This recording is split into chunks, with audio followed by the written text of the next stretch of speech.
আসসালামু আলাইকুম, আমি চম্পা। আপনারা দেখছেন চম্পা কিচেন। আজকের রেসিপি হলো পমফ্রেট মাছের তেল ঝাল। বন্ধুরা সব কেমন আছেন? আশা করি সব ভালো আছেন। আলহামদুলিল্লাহ আমি ভালো আছি। বন্ধুরা ভিডিওটা প্রথম থেকে শেষ পর্যন্ত দেখার অনুরোধ রইল। আমি এখানে নিয়ে নিয়েছি পমফ্রেট মাছ।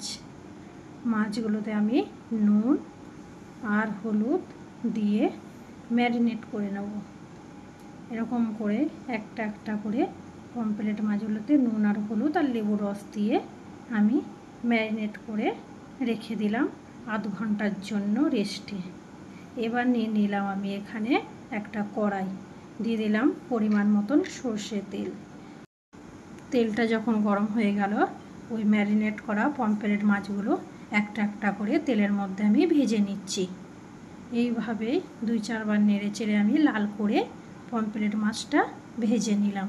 ওই তেলের মধ্যেই দিয়ে দিলাম অল্প একটু কালো জিরে, আর দিয়ে দিলাম এখানে একটা পেঁয়াজ বেটে নিয়েছিলাম, আর 1 চামচ সর্ষে, কালো সর্ষেও বেটে নিয়েছিলাম, আর 4-5টা কাঁচা লঙ্কাও বেটে নিয়েছিলাম।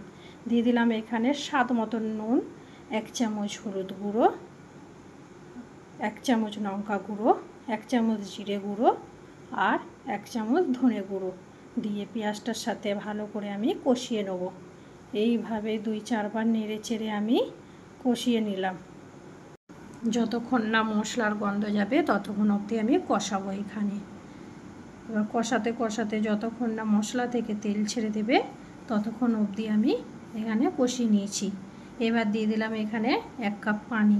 পানিটা দিয়েও আমি নেড়ে চেড়ে দিয়ে দিলাম ঢাকা আধ ঘন্টার জন্য। আধ ঘন্টা পর যখন আমি ফিরে এলাম, দেখলাম আমার পেঁয়াজটাও কষানো হয়ে গিয়েছে, তেলও ছেড়ে দিয়েছে। আবারও দিয়ে দিলাম 1 কাপ পানি। পানিটা দিয়ে এবার নেড়ে চেড়ে আমি ফুটিয়ে নেব পানিটা। ওই ঝোলের মধ্যে দিয়ে দিলাম ভাজা পমফ্রেট মাছগুলো। পমফ্রেট মাছগুলো দেওয়ার পর হালকা নেড়ে নিলাম। দিয়ে দিলাম এখানে ধনেপাতা কুচানো আর কাঁচা লঙ্কা চিড়ে ওপর থেকে, আর দিয়ে দিলাম এখানে অল্প একটু গরম মশলা গুঁড়ো। আবারও দিয়ে দিলাম 5 মিনিটের জন্য ঢাকা। 5 মিনিট পর যখন আমি ফিরে এলাম, দেখলাম আমার রান্নাও রেডি হয়ে গেছে, তেলও ছেড়ে দিয়েছে। বন্ধুরা আমার রান্না যদি ভালো লাগে লাইক কমেন্ট শেয়ার করে দেবেন। ইউটিউব থেকে দেখলে চ্যানেলটা আমার সাবস্ক্রাইব করে দেবেন, আর যদি ফেসবুক থেকে দেখেন তাহলে পেজটা আমার ফলো করে দেবেন।